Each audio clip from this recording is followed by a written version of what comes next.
Hello అండి అందరికీ. ఈరోజు మా ఇంట్లో కొర్రలతో అన్నం చేస్తున్నాను. అలాగే మెంతికూర పప్పు కూడా చేస్తున్నాను. ముందుగా కొర్రలు నానబెట్టుకోవాలి. గ్లాస్ కొర్రలు తీసుకొని ఇలా గిన్నెలో వేసుకొని 2 సార్లు కడిగి నీళ్లు పోసి నానబెట్టుకోవాలి. 6 to 8 అవర్స్ నానబెట్టుకోవాలి. కందిపప్పును కూడా మనం వంట చేసే గంట అరగంట ముందు ఇలా నానబెట్టుకోవాలి. ఒక గిన్నెలో ఒక గ్లాస్ కందిపప్పు వేసి 2 సార్లు కడిగి నానబెట్టుకోవాలి. ఇలా పప్పు నానబెట్టి వండుకోవడం వలన మనం తిన్నప్పుడు అది గ్యాస్ ఫామ్ అవ్వకుండా ఉంటుంది. చాలా మంది ఏం చేస్తారంటే ఇలా డైరెక్ట్గా కడిగేసి కుక్కర్లో పెట్టేసి వండుకుంటూ ఉంటారు. అలా చేస్తే గ్యాస్ ఫామ్ అవుతుంది. ఇలా గంట సేపు అరగంట సేపు నానబెట్టుకోవడం వల్ల మనకి ఈజీ డైజెషన్ ఉంటుంది. సో ఈ టిప్ అయితే మీరు ఫాలో అవ్వండి. నేను నా వీడియోస్లో చాలా మటుకు నేను ఇదే చెప్పాను. ఇది మెంతికూర 3 కట్టలు తీసుకున్నాను నేను. మీరు ఎక్కువ క్వాంటిటీ వేసుకోవాలనుకుంటే ఇంకో ఒక కట్ట 2 కట్టలు వేసుకోవచ్చు. నాకైతే ఇది సరిపోతుంది.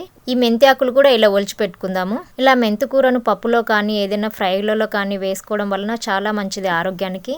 ఇలా వారంలో మనం 2-3 సార్లైనా ఇలా మెంతికూరతోటి పప్పు కానీ ఫ్రై కానీ ఏదో ఒక రూపంలో మనం చేసుకొని తినడం వలన షుగర్ ఉన్న వాళ్ళకి షుగర్ కంట్రోల్ అవుతుంది. అలాగే ఈజీ డైజెషన్ కూడా ఉంటుంది. చూడండి అంతా ఇలా ఒలిసి నీట్గా వాష్ చేసి పెట్టుకోవాలి దీన్ని కూడా. ఇప్పుడు కందిపప్పు నానబెట్టి నేను గంట సేపు అయింది. ఇప్పుడు ఒక కుక్కర్ తీసుకొని ఈ నానబెట్టిన కందిపప్పును అందులో వేసి గ్లాస్ కందిపప్పుకు 2 గ్లాసుల నీళ్ళు పోసుకోవాలి. మీకు ఇంకా లిక్విడ్గా కావాలి అనుకుంటే ఇంకొక 1/2 గ్లాస్ లేదా 1 గ్లాస్ ఎక్కువ పోసుకోవచ్చు. ఇది ఈ కన్సిస్టెన్సీ నాకైతే కరెక్ట్గా సరిపోతుంది. ఇప్పుడు ఇందులోకి కట్ చేసిన 2 టమాటోలు, కట్ చేసిన ఆనియన్ ముక్కలు వేసుకొని అలాగే 1/2 టీ స్పూన్ పసుపు, రుచికి తగినంత కారము, 1/4 టీ స్పూన్ ఆయిల్. ఇలా పప్పులో మనం ఆయిల్ వేయడం వలన పప్పు పొంగిపోకుండా ఉంటుంది. సో ఇప్పుడు ఇదంతా కలబెట్టేసుకొని మూత పెట్టేసుకొని 3 విజిల్స్ రానిద్దాము. చూసారా పప్పు ఆల్మోస్ట్ ఉడికిపోయింది. ఈ కందిపప్పు ఊరు నుంచి అమ్మ వాళ్ళు పంపించారు.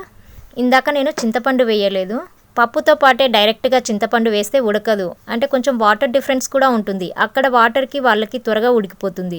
ఇక్కడ మన వాటర్కి ఉడకట్లేదు. అందుకని నేను పప్పు ఉడికిన తర్వాత మళ్ళీ నేను చింతపండు వేసి కొంచెం సేపు మగ్గిస్తాను. దీన్ని మళ్ళీ ఒక 2 నిమిషాలు స్టవ్ మీద పెట్టేసుకుంటే మనకు ఆ చింతపండు మగ్గిపోతుంది. లేదంటే అదే వేడికి మగ్గిపోతుంది.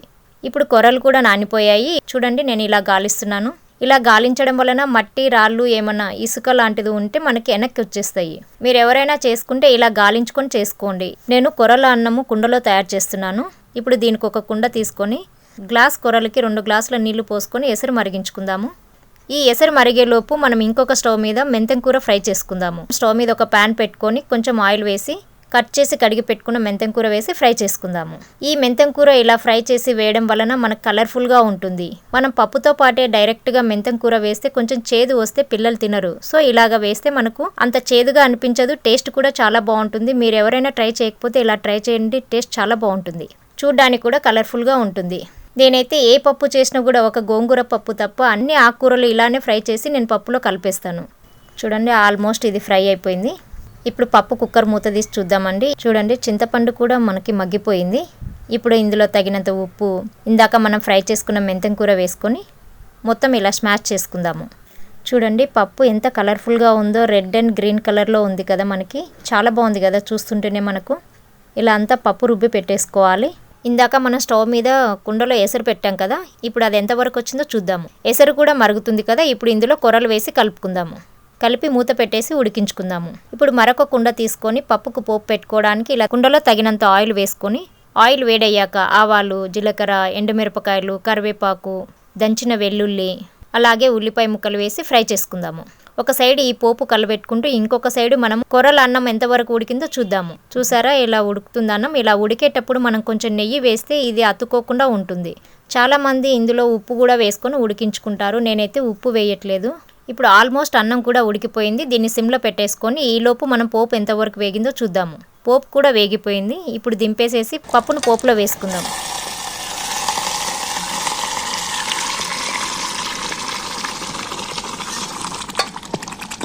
మనం స్టవ్ ఆపేసి కుండని ఇక్కడ తీసుకొచ్చి పెట్టినా కూడా ఈ వేడికి చూడండి అది ఎలా ఉడికిపోతుందో. ఇదే వేడి మనకి ఇలా 5 to 10 మినిట్స్ వరకు ఉంటుంది.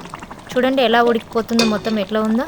అన్నం కూడా రెడీ అయిపోయింది. చూడండి 2 ఇలా కుండలో వండుకొని తినడం వలన మనకి పాత రోజులు గుర్తుకు వస్తాయి. అంటే పాతకాలంలో మనం తినలేదు కానీ మన అమ్మమ్మలు మన నాయనమ్మలు తిని ఉంటారు కదా. ఇప్పుడు మా నాయనమ్మ మా అమ్మమ్మ వాళ్ళు చెప్పేవాళ్ళు, మేము ఇలా కుండలలో వండుకొని తినేవాళ్ళము, చాలా టేస్ట్గా ఉంటాయని చెప్పేవాళ్ళు. ఆ రోజులు నాకు గుర్తుకొచ్చి నేను కూడా హెల్త్ కోసం కుండలలో ఇలా రోజు వంట చేస్తూ ఉంటాను. వీలైనంత వరకు నేను కుండలలోనే వంట చేస్తాను.